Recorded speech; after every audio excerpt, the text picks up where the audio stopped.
vascular surgery, and in particular VTE, venous thromboembolic or blood clot problems, are not an insignificant problem in women who are pregnant.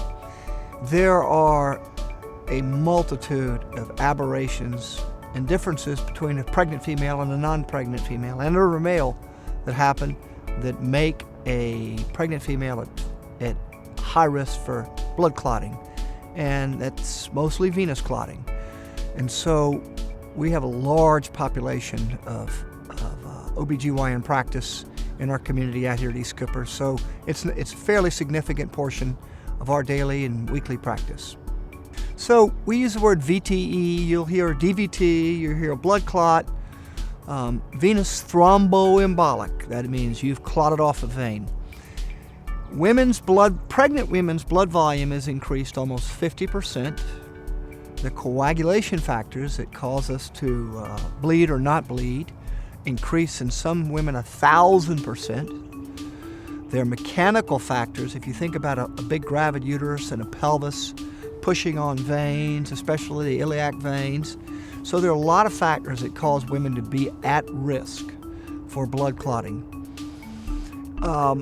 One of the things that we realize is the rapid and wide availability of a non-invasive vascular lab is very important, and that is something we have brought widespread to the campus here.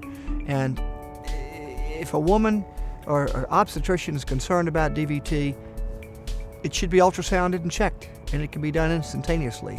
The treatments for it are mixed and varied depending on a lot of circumstances, but going untreated isn't really an unacceptable scenario. A woman would recognize a possible venous clot or DVT by pain, swelling, tenderness, one leg versus the other.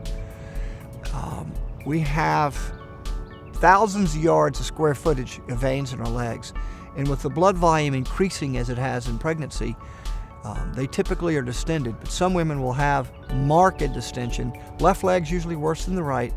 Calf pain, thigh pain, anything like that that's unexplained, it's very easy and simple to get a non-invasive ultrasound. It takes 5 to 10 minutes in our vascular lab, and a decision's made does a lady have a problem or not, and does it need to be treated.